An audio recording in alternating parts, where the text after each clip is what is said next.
오는 주일은 주 예수님의 부활을 기념하는 주일입니다. 그래서 오늘 말씀은 주님의 부활로 거듭난 형제들에 대해서 말씀을 나누려고 합니다. 오늘 말씀은 요한복음 20장 17절입니다. 함께 읽겠습니다. 예수께서 이르시되 나를 붙잡지 말라. 내가 아직 아버지께로 올라가지 아니하였노라.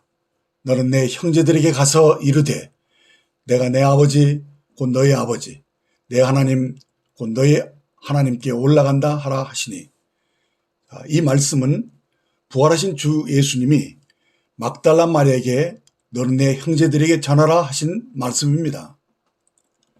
안식 후 첫날 새벽에 아직 어둠이 가시지 않았을 때 막달라 마리아가 주님의 시신이 묻힌 무덤을 찾아왔었는데 무덤에 돌이 옮겨진 것을 본 것입니다. 그래서 시몬 베드로와 예수님의 사랑하셨던 제자 요한에게 급히 달려가서 말했습니다. 사람들이 주님을 무덤에서 가져다가 어디 두었는지 우리가 알지 못합니다라고 보고한 것입니다. 이 말들은 베드로와 요한이 쏜살같이 무덤에 달려갑니다. 요한이 젊어서 그런지 베드로보다 더 빨리 달려가서 먼저 무덤에 이르렀지만 들어가지 못하고 몸을 구부려 세마포가 놓여 있는 것을 보고 있을 때 베드로가 뒤돌아와서 무덤에 직접 들어가 보니 세마포가 그대로 놓여 있었고 또 머리를 쌌던 수건은 딴 곳에 개켜져 있었습니다. 이때 요한도 무덤에 들어가서 세마포가 그대로 놓인 현장을 보고서 믿었다라고 말하고 있습니다. 그러나 9절에 가로 안에 있는 말씀을 보면 저희는 성경에 그가 죽은 자 가운데서 다시 살아나야 하리라 하신 말씀을 아직 알지 못하더라라고 그런 기록이 첨가된 것을 보게 됩니다. 아직은 말씀을 근거해서 부활을 믿었던 것은 아니라는 것을 표명한 것이죠. 자, 그리고 나서 두 제자는 자기들이 집으로 그냥 돌아갔다고 말씀합니다. 자, 그런데 막달라 마리아는 주님의 시신을 잃어버린 채 무덤을 떠날 수가 없어서 하염없이 울고 있었던 겁니다. 이때 부활하신 주님이 여자여 어찌하여 우느냐 하시며 마리아에게 나타나신 것입니다. 그런데 마리아는 동산죽인 줄 알고 사람이 내 주를 가져다가 어디에 두었는지 알지 못합니다라고 말하면서 뒤를 돌아봤지만 주님이신지를 알아차리지 못했습니다. 이는 부활하신 주님의 모습이 많이 달라졌기 때문입니다. 하지만 예수님께서 마리아야 하실 때 마리아가 그 음성을 알아듣고서 돌이켜 라포니 곧 선생님 하시고 예수님을 붙잡으려고 했을 때 바로 오늘 우리가 살펴볼 이 말씀을 하신 것입니다. 나를 붙잡지 말라. 내가 아직 아버지께로 올라가지 아니하였노라. 너는 내 형제들에게 가서 이르되 내가 내 아버지 곧 너희 아버지 내 하나님 곧 너희 하나님께로 올라간다라 하라 하신 말씀입니다. 자, 주님은 지금 부활하신 직후에 곧바로 아버지께로 올라가시려는 곧 승천을 앞둔 순간이었습니다. 그런데 사랑하는 막달라 마리아의 울음소리를 듣고서 멈춰 서신 것이죠. 그러니까 주님의 아버지께서 부탁하셨던 이 대속사역을 온전히 이루시고 이제 막 아버지께로 올라가시려는 순간이었습니다. 이때 주님은 우리에게 곧 제자들에게 꼭 알려주고자 하신 중요한 계시가 있었습니다. 그것은 아버지께서 부탁하신 대속사역의 완성으로 인해 주 예수님이 죽은 자 가운데서 다시 살아나셨음으로 인해서 우리에게 일어난 엄청난 변화를 계시해 주고 계신 것입니다. 자, 그것은 주님이 부활하자마자 제자들 향해 내 형제라고 그 호칭을 바꿔서 부르신 것입니다. 주님이 이때까지 그를 따르는 제자들 향하여서 내 형제라고 부르신 적이 없었습니다. 단지 육적으로 동생이었던 야고보나 유다를 가리켜서 형제라고 불렀지만 사실 그 당시 예수님의 동생들은 예수님을 살아계신 하나님 아들로 믿지 않았던 때입니다. 그런데 지금 부활하신 직후에 주님은 제자들을 가리켜 내 형제라고 부르신 것입니다. 이는 주님이 부활하심으로 인해서 믿는 우리가 주 예수님과 같은 종류의 새 생명으로 태어났기 때문입니다.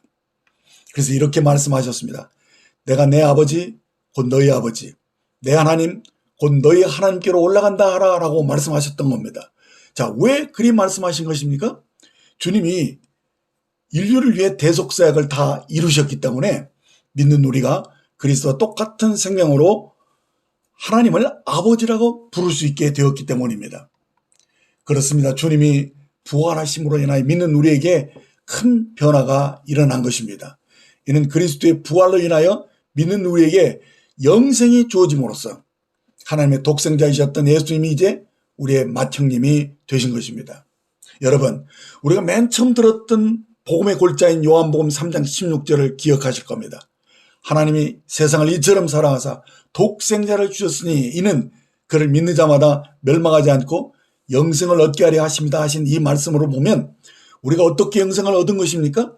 하나님이 우리를 사랑하셔서 하나뿐인 아들 독생자를 우리에게 화목제물로 내어주심으로 주님이 우리를 대신해서 죄값을 다 치르시고 십자가에 죽으시고 부활하심으로 인하여 우리의 죄 문제를 다 해결해 놓으셨기 때문에 이제 믿는 우리가 하나님의 자녀로 거듭나 영생을 얻게 된 것이 아니겠습니까?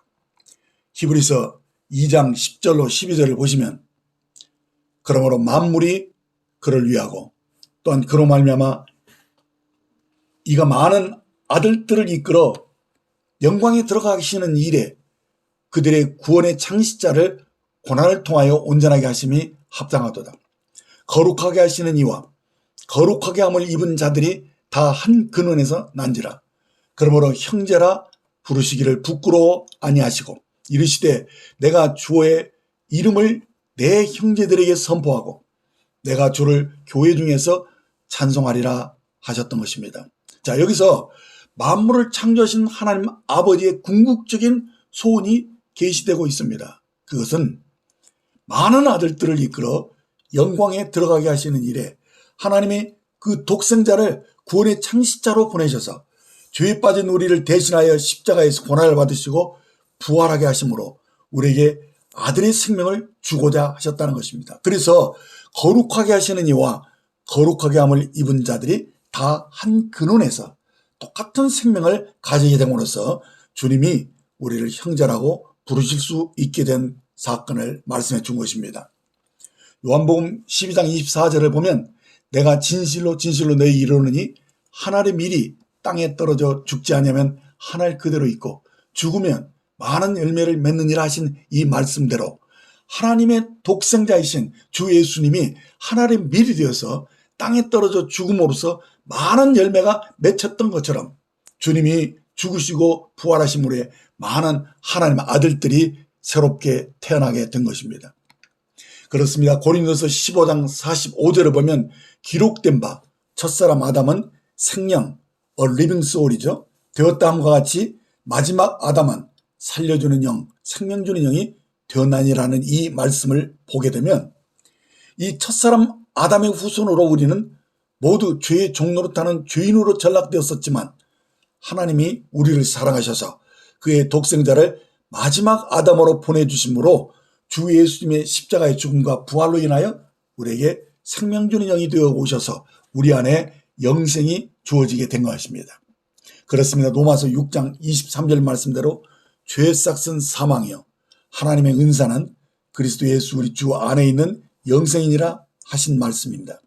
첫사람 아담은 우리에게 죄로 말미암아 사망을 가져다 주었지만 하나님의 은사 그 아들 예수 그리스도를 통하여서 우리에게 영생을 선물해 주신 것입니다.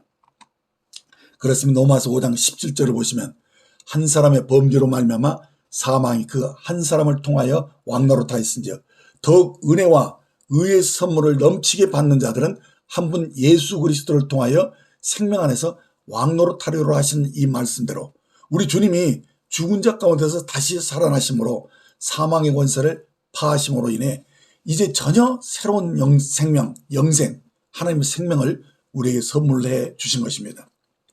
맞습니다. 한 사람 아담이 죄를 짓고 타락함으로 인해 모든 사람이 사망에 이르는 죄의 노예로 죄인으로 살아갈 수밖에 없었지만 하나님은 똑같은 원칙으로 한 번 그리스도의 순종하심으로 믿는 우리에게 하나님의 의로운 생명 곧 하나님의 신성한 본성을 가진 전혀 새로운 생명인 영생을 소유한 자가 되게 하신 것입니다. 이것이 오랜 세월 수천 년 동안 옛 선지자들이 외쳤던 보라 내가 새 일을 행하리니 이제 나타날 것이다 라고 하신 말씀, 이 예언이 비로소 성취된 것입니다. 그렇습니다. 그런즉 누구든지 그리스도 안에 있으면 새로운 피조물이라. 이전 것은 지나갔으니 보라 새 것이 되었다라는 이 말씀이 우리 주님이 부활하시고 승천하심으로 인해 이제 믿는 우리에게 이 말씀이 실제가 된 것입니다. 모든 성경은 사실 이 말씀을 계시하고자 연관된 말씀들이라고 해도 지나친 말이 아닐 것입니다. 이것은 창세전에 교회가졌던 하나님의 비밀스러운 경륜입니다. 이 비밀은 만세와 만대로부터 감췄던 것인데 이제는 그의 성도들에게 나타났고 하나님이 그들로 하여금 이 비밀의 영광이 이방 가운데 얼마나 풍성한지를 알게 하려 하심이라. 이 비밀은 너희 안에 계신 그리스도니 곧 영광의 소망이니라 라고 말씀해 줍니다. 저는 이 말씀만큼 기독교의 중심된 진리는 없다고 봅니다. 이 비밀은 너희 안에 계신 그리스도라는 것입니다. 어떻게 그리스도께서 우리 안에 내 안에 오신 것입니까? 이것은 우리의 믿음의 결과입니다. 우리가 무엇을 믿은 겁니까? 그리스도인인 그리스도와 그가 이루신 일을 믿는다는 것입니다. 그가 우리를 위해서 십자가를 지셨고 그리고 죽은 자 가운데서 다시 살아나신 것을 믿는 것입니다. 여기서 믿는다는 것은 받아들인다. receive, accept 한다는 그 의미입니다. 그래서 영접하는 자 곧 그 이름을 믿는 자들에게는 하나님의 자녀가 되는 권세를 주셨으니라고 말씀해 줍니다. 우리는 주님을 영접했고 주님을 받아들인 것입니다. 그래서 믿는다는 말은 영어로 보시면 believe in Jesus입니다. 이 말은 믿음으로 내가 그리스도 안으로 들어간다는 의미입니다. 요한복음 14장 20절을 보시면 그날에는 내가 아버지 안에 너희가 내 안에 내가 너희 안에 있는 것을 너희가 알리라 하신 이 말씀대로 여기서 그날은 주님이 부활하신 날을 가리킵니다. 그로부터 믿는 우리에게 일어난 이 변화가 무엇인지를 연결해서 말씀해 줍니다. 곧 부활하신 주님이 내 안에 생명 주는 영으로 들어오셨다는 것입니다. 그래서 너희가 내 안에 내가 너희 안에 있는 것을 너희가 알리라 하셨던 것입니다. 자, 이것이 바로 우리가 믿는 연합의 진리인 것입니다. 믿는 우리가 주님의 부활하심으로 인하여 예수님의 영과 하나가 되었다, 한 영이 되었다라는 말씀입니다.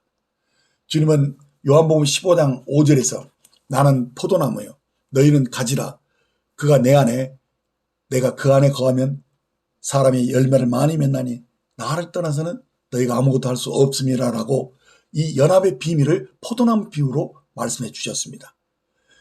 사실 우리는 지금껏 죄만 짓고 살아왔던 우리가 어떻게 의인이 되어서 풍성한 의의 열매를 많이 맺을 수 있는 사람이 된 것이냐 하는 겁니다. 그것은 우리의 스스로 결심으로나 애씀으로 된 것이 아닙니다. 오직 믿음으로 곧 주님과 한 영으로 연합되어짐으로 곧 가지가 포도나무에 붙어 있음으로 인하여 포도나무의 진액이 가지의 절로 공급되어질 때 풍성한 열매를 절로 맺는 것, 이것은 바로 주님과 우리가 새로운 언약 관계 속에 들어갔다는 것입니다.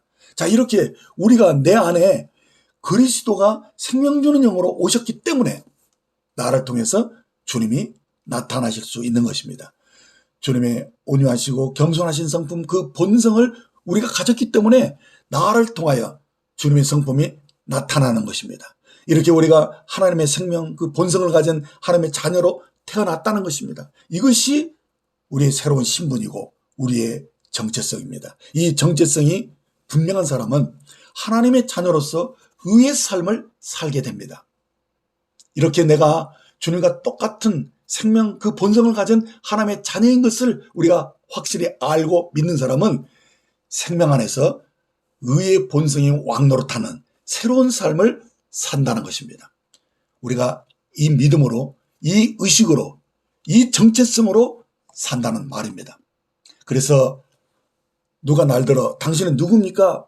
부를 때 나는 박희본입니다 라고 자신의 이름만 말하기 쉬운데 그렇게 해서 안 됩니다. 이제부터는 나는 그리스도와 연합한 박희본입니다 라고 말할 수 있어야 합니다. 그러니까 나 자신만을 보시지 않고 주님과 연합된 나를 보셔야 한다는 것입니다. 이제는 나 자신이 주님과 연합된 그리스도의 신부가 되었다는 것을 의식하라는 것입니다. 달리 말하면 이제 독신이 아니라는 것입니다.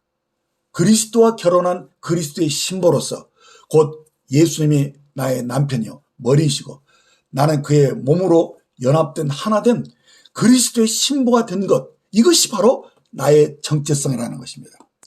자, 그래서 미국에 사는 사람들은 결혼하면 그 성이 바뀝니다. 그 남편의 성을 따라서 홍연자 자매가 이연자라고 불려지는 것입니다. 이것은 남편 성을 쓴다는 얘기죠. 이 말은 가문이 바뀌었다는 뜻입니다. 이제 우리가 아담의 가문에서 예수의 생명을 받은 하나님의 가족으로 다시 태어나 새로운 피조물이 되었다는 말입니다. 이제 완전히 새로운 가문에서 새로운 종족으로 새로운 피조물로 태어났다는 것입니다.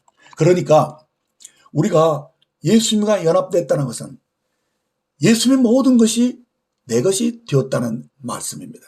결혼하게 되면 이제 남편과 공동 운명체가 되는 것이죠.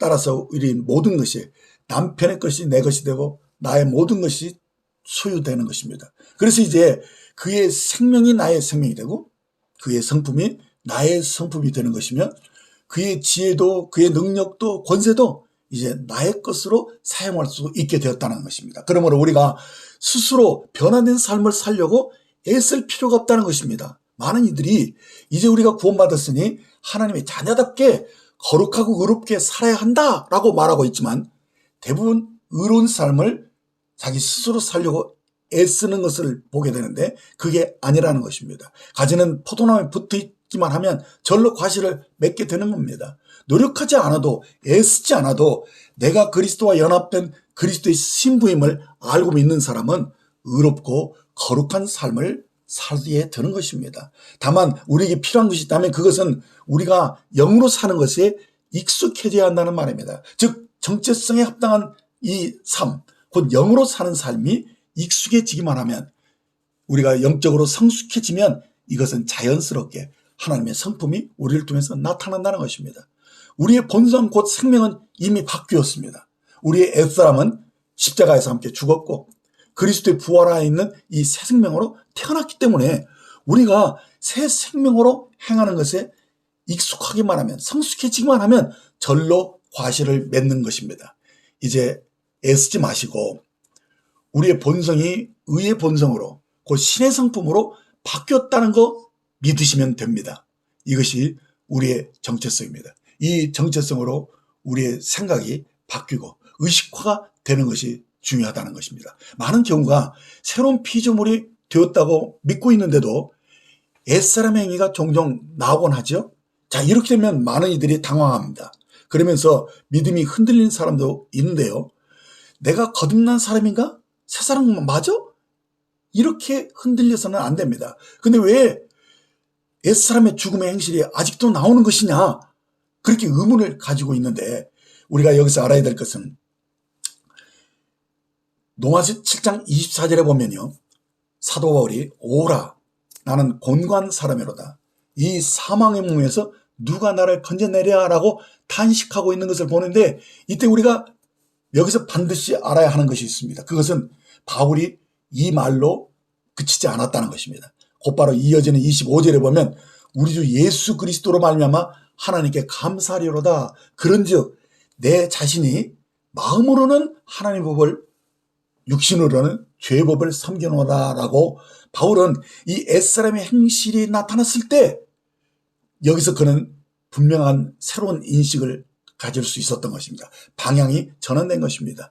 그는 실패 속에서 그의 깨달음을 더 분명하게 가질 수 있었습니다. 그렇습니다. 내 자신은 분명히 마음으로는 하나님의 법을 따르려고 한다는 것입니다. 이게 거듭난 사람의 마음이죠. 그런데 육신의 생각은 여전히 죄의 법을 섬기려고 한다는 것, 요 사실을 정확하게 파악한 것입니다. 그래서 이것을 오히려 그 마음에 각인시켜서 이제 그 마음을 전환한 것입니다. 새 마음을 새로운 마음으로 바꿨다는 것입니다. 그러니까 바울은 옛사람의 행위가 나왔을 때 자신을 정죄하거나 낙심하거나 좌절하지 않고 여기서 옛사람의 죽음을 더 절박하게 인식하면서 우리 주 예수 그리스도로 말미암아 하나님께 감사했다는 것입니다. 그러므로 우리도 옛사람의 행실이 나올 때 그 행위를 고치려고 혹은 싸우려고 하지 마시고 옛사람의 죽음을 각인하고 선포하면서 내가 새로운 피조물이 된 것을 오히려 기억하고 주장하라는 것입니다. 그걸 하나님께 감사하고 자신이 새로운 피조물이 된 것을 인하여 하나님께 감사했다는 것입니다. 여러분, 우리가 의롭게 사는 것은 우리의 힘으로 할 수 있는 일이 아닙니다.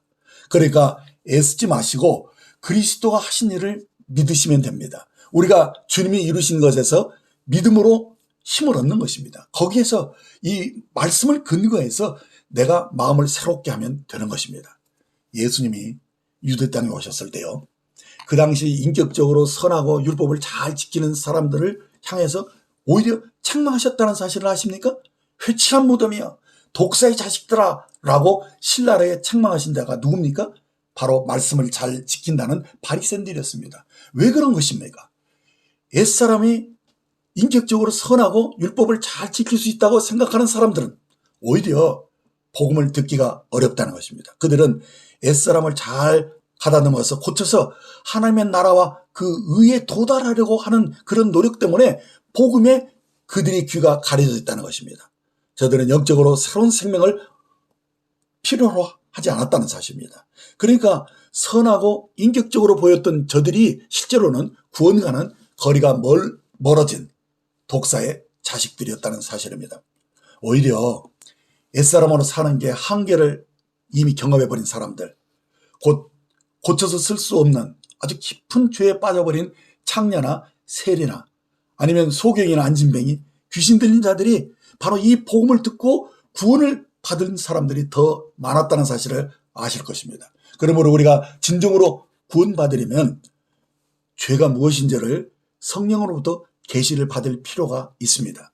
많은 이들이 거듭났다고 하면서도 여전히 죄책감을 느끼고 낙담하고 실망하면서 죄를 이기려고 애쓰는 사람들이 많은데 어쩌면 이 사람은 실제로 새 사람이 된 적이 없는 사람입니다.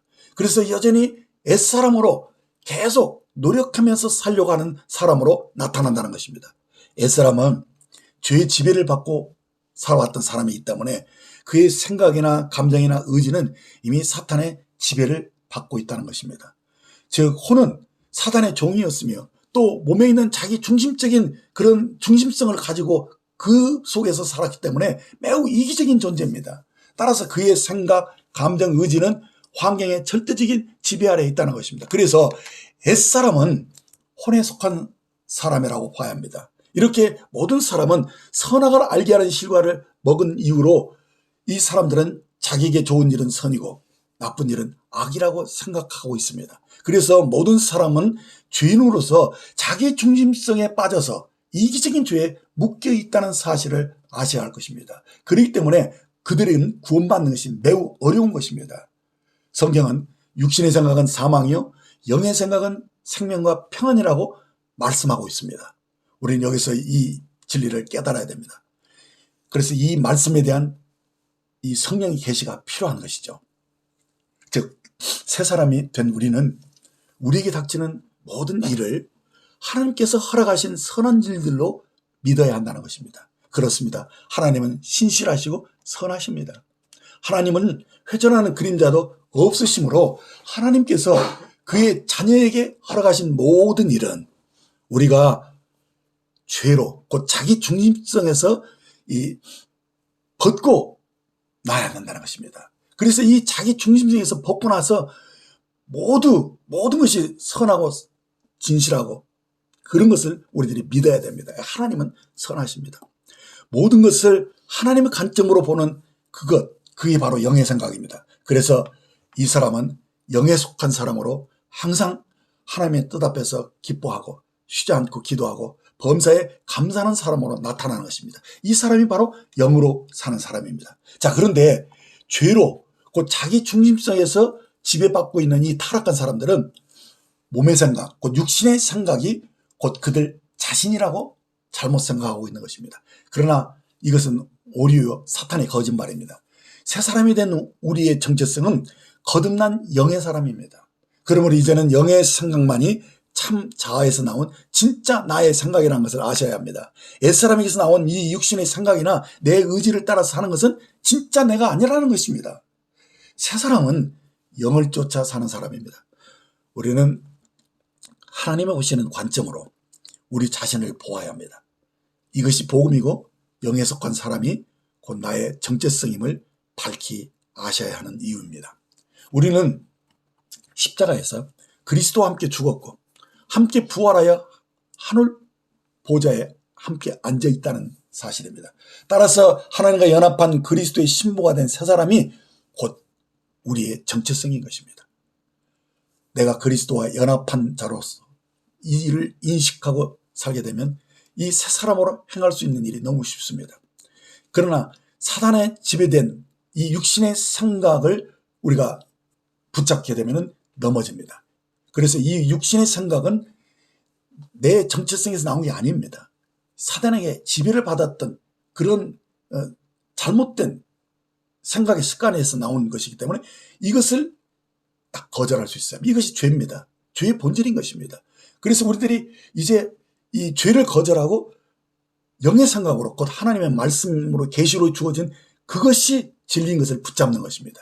이것이 믿음으로 사는 길입니다. 이렇게 영의 생각을 따라서 내 정체성에 맞는 또 성령께 맡겨지는 그런 삶을 사실 때 우리는 주님의 완성해 놓으신 그 진리, 곧 새 사람으로 사는 이 삶이 우리 속에서 나타나지는 것입니다. 그렇습니다. 우리는 주님께서 다 이뤘다라고 해주신 그곳에서 출발하셔야 합니다. 그렇지 않으면 우리가 하나님 나라에 들어갈 수가 없는 것입니다. 그리고 이제 구원받은 이후에도 그리스도와 함께 십자가에 죽었다, 함께 부활하였다, 그래서 함께 하늘에 안침바 되었다. 바로 거기서부터 우리들이 삶이 시작되어야 되는 것이다.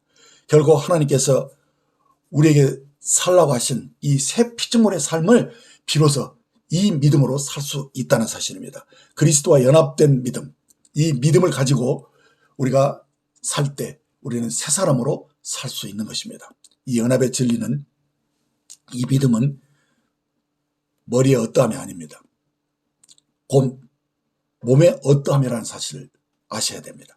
곧 주님이 바로 우리의 본성이고 정체성입니다. 그래서 이 몸은 머리에게 속한 것입니다. 그래서 주님에게 속한 것이 나에게도 있다라는 사실을 믿는 것입니다. 그러므로 정상적인 그리스도인의 생활은 복음을 듣고 알고 이 알을 통해서 믿음을 구사하는 것입니다. 그래서 내 것으로 여기는 거예요. 하나님의 말씀과 하나님이 이뤄놓으신 것을 믿고 내 것으로 여기고 영을 쫓아서 내 몸을 드림으로써 행함으로써 살아가는 것이 믿음의 사람인 것입니다. 머리의 어떠함이 몸의 어떠함인 것입니다. 우리는 나 자신을 바라보는 것보다 내 정체성을 바라봐야 됩니다. 곧 주님과 연합된 나를 보라는 것입니다. 나 자신의 정체성이 바로 머리 대신 그리스도를 알 때 우리가 더 정확하게 알게 되는 것입니다. 이제 내 안에 그리스도가 사신다는 것. 그래서 이제는 내 안에서 나를 통해서 주님이 나타난다는 것. 이것이 성경이 말씀하고 있는 연합의 진리인 것입니다. 이제 우리는 주님으로 사는 자들입니다.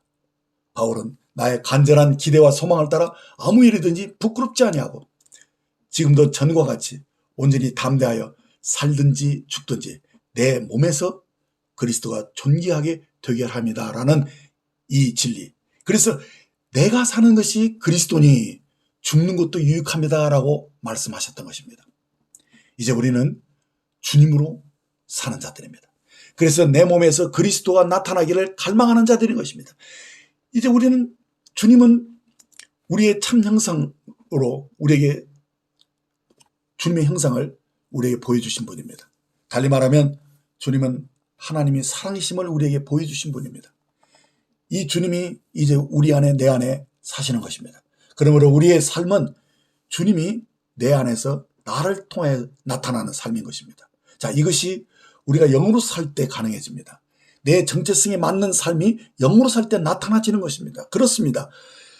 하나님은 사랑이십니다. 우리가 영으로 살면 주의 사랑이 나를 통해서 나타나지는 것입니다. 그래서 사랑은 내가 하려고 해서 되는 것이 아니고요. 마음에서 우러나야 하는 것입니다. 즉 내 마음에 가득한 것이 흘러나오는 것입니다. 여러분, 사랑하려고 해보신 적이 있어요? 그때 우리 마음이 어떠했던가요? 사랑하려고 해서 사랑이 나오는 것이 나오던가요? 그렇지 않죠? 이 사랑은 우리가 주님으로부터 사랑을 충분히 받았을 때, 그리고 지금도 이 사랑이 계속 사랑을 받고 있다는 사실을 알고 믿을 때 우리가 다른 사람을 사랑할 수 있는 것입니다. 그래서 주님은 새 계명을 너에게 주노니 서로 사랑하라. 내가 너희를 사랑한 같이 너희도 서로 사랑하라. 너희가 나를 서로 사랑하면 이로써 모든 사람이 너희가 내 제자인 줄 알리라라고 말씀하셨던 겁니다. 그렇습니다. 우리는 주님으로부터 사랑을 받은 자들이기 때문에 주님이 우리를 사랑하셨던 것처럼 우리가 서로 사랑할 수 있는 것입니다. 우리는 주님으로부터 사랑을 받은 만큼 사랑하는 자로 나타날 수 있다는 것입니다. 그렇습니다. 우리는 주님과의 사랑의 관계가 돈독해지면 질수록 주님처럼 이타심을 벗어나서 진정한 사랑을 할 수 있는 제자의 삶을 살 수 있는 것입니다. 주님은 어느 날 한 바리새인의 집에 초대를 받았습니다. 그런데 그 동네에 죄를 지은 한 여자가 향유를 덮은 옥합을 가지고 예수님 발 곁에 서서 울면서 눈물로 그 발을 적시고 자기 머리털로 닦고 그 발에 입 맞추고 향유를 붓는 아주 이해할 수 없는 일들이 일어났습니다. 이때 주님은 자신을 초대해 준 시몬에게 물었습니다.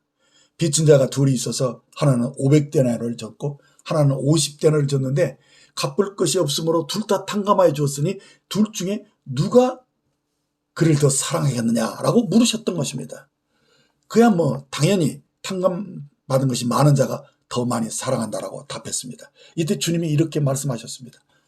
너는 내게 발 씻을 물도 주지 아니하였을 때 이 여자는 눈물로 내 발을 적시고 그 머리털로 닦았으며 너는 내게 입 맞추지 아니하였을 때 그가 내게 들어올 때부터 내 발에 입 맞추기를 그치지 아니하였으며 너는 내 머리에 감람류도 붙지 아니하였을 때 이 여인은 향유를 내 발에 부었다라고 하시면서 그가 많은 죄를 사함 받았기 때문에 나를 이렇게 사랑한다는 사실들을 말씀해 준 것입니다.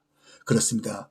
그가 사랑이 많은 이유는 그가 많은 죄를 용서받았기 때문인 것입니다. 그렇습니다.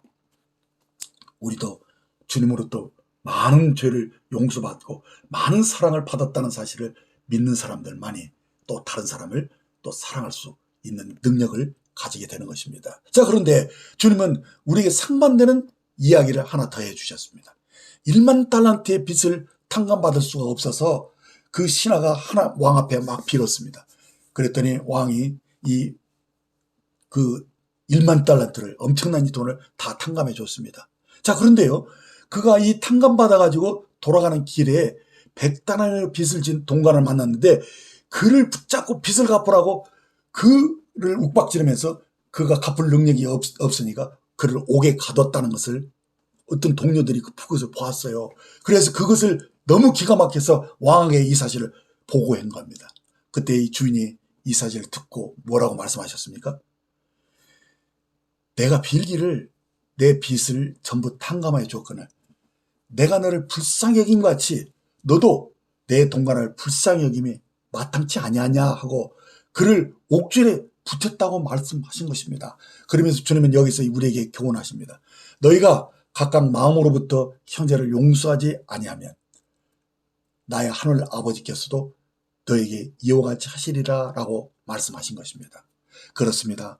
우리는 모든 죄를 용서받은 자들입니다. 이 엄청난 사랑을 받은 자임을 우리가 알고 이것을 기억하고 산다면 우리가 누구인들 용서하지 못하겠습니까? 우리가 주님과 연합된 자임을 우리가 늘 기억하고만 있다면 우리는 주님이 주신 이 사랑으로 살아갈 수가 있을 뿐만 아니라 이 사랑으로 다른 사람을 사랑할 수 있다는 것입니다. 주님과 연합된 자는 사랑의 법으로 사는 자들입니다. 사랑은 율법의 완성이라고 말씀합니다. 우리가 서로 사랑하고자 한다면 그것으로 우리는 우리의 모든 죄를 이기고 승리할 수 있는 힘을 얻는 것입니다. 사랑의 법이 가장 숭고하고 높은 법입니다. 주님으로부터 참으로 용서받은 자들인 것을 우리가 알고 주님의 사랑을 누리고 있는 사람들이라면 이제 이 받은 사랑으로 내 주변에 있는 사람들을 능히 주의 이름으로 사랑할 수가 있다는 사실입니다. 사랑하는 여러분, 죄인과 의인이 다른 것이 무엇입니까? 그 마음에 의의 기준이 다른 것뿐입니다. 첫사람 아담에게 속한 이 옛사람은요, 나면서부터 죄인으로 태어난 자입니다. 그래서 그 마음에 하나님이 없으므로 자신이 하나님이 되어서 선과 악을 구별하고 있는 자들입니다. 곧 자신에게 좋은 것은 선이고 나쁜 것은 악으로 규정함으로써 선과 악의 기준이 하나님이 아닌 자신이 되어 있는 사람, 이 사람이 죄인입니다. 이기적인 사람입니다. 그래서 이 사람은 사실 죄가 무엇인지도 잘 알지 못합니다. 그래서 자신은 항상 선하게 살아왔고 좋은 일을 하려고 애쓴 사람으로 생각하고 있는 것입니다. 그래서 하나님의 의를 모르기 때문에 자기 의를 세우려고 힘써 하나님의 의를 복종치 않는 자라고 말씀하고 있습니다. 이렇게 죄인들은 자기 중심적이기 때문에 항상 자신은 선하고 옳은 사람이라고 생각을 하는 것입니다. 그래서 사실 저들은, 곧 옛사람은 용서받을 필요조차도 느끼지 못하는 사람입니다. 율법을 지킴으로 자기 의를 쌓아가는 그런 자칭 선한 사람으로만 착각하고 있는 것입니다. 그러나 의인은 하나님을 의식하기 때문에 늘 깨끗한 양심으로 살려고 했을 때 자신이 얼마나 이기적이고 악한 죄를 짓고 있는지를 알기 때문에 정죄를 받고 그 마음이 눌려있기 때문에 복음의 진리가 들릴 때 너무나도 이 복음이 달콤하고 은혜로운 말씀으로 들려지는 것입니다. 그래서 하나님의 은혜를 받아들이는 것입니다. 하나님의 은혜가 아니면 아무것도 스스로 할 수 없다라고 믿기 때문에, 그렇기 때문에 늘 하나님의 은혜 안에 살기를 갈망하는 자입니다. 그래서 하나님이 자신을 은혜로 대한다는 사실을 아는 사람들은 율법으로 들어가지 않습니다. 율법이 아닌 은혜의 복음 안에서 살고자 하는 것입니다. 그래서 믿음으로 구원을 얻는다는 이 복음의 진리가 그들에게는 기쁜 소식이 되는 것입니다. 이것은 무엇입니까? 우리의 의의 기준이 자신에게 있지 않고 하나님에게 있다는 사실을 인정하는 것입니다. 이것이 믿음입니다. 그래서 은혜를 아는 자들만이 하나님의 선물인 영생을 소유할 수 있는 것입니다. 자신이 그리스도 안에서 새로운 피조물로 새 생명으로 살아야 한다는 것을 아는 사람입니다. 그래서 성경은 옛 창조와 새 창조로 나눠지고 옛 사람과 새 사람으로 구분되어지는 것입니다. 따라서 혼으로 사는 자, 곧 옛 사람을 말하는 것이죠. 이 혼으로 사는 자와 영으로 사는 자가 분명하게 쪼개지는 것입니다. 구분되는 것입니다. 그래서 성경은 항상 좌우의 날선 어떤 것처럼 영과 혼을 관절과 골소를 찔러 쪼개기까지 한다는 말이 그것입니다. 곧 혼으로 사는 것과 영으로 사는 것을 분명히 구분할 줄 아는 사람, 이것이 바로 의인들의 삶인 것입니다. 여러분은 어디에 속한 자입니까? 이제 자신이 누구인지를 아시겠습니까? 우리는 모두 죄인으로 태어나서 자기 의를 내세우며 혼으로 살았던 그 옛사람, 그 자기 중심적인 죄악을 우리가 비로소 알고 그것을 돌이켜서 이제 그리스도 안으로 들어온 사람입니다. 그래서 주님과 함께 죽고 주님과 함께 다시 부활해서 이전에 없었던 전혀 새로운 생명, 그 새로운 피조물로서 내가 그리스도와 연합한 자가 되어 그리스도의 신부로 살아가는 새로운 정체성으로 사는 자들인 것입니다. 아멘. 이렇게 내 안에 주님이 살아계신다는 것, 이것을 우리는 알고 기뻐하는 사람입니다. 감사합니다. 기도하겠습니다. 주님 감사합니다. 저는 하나님의 의를 모른 채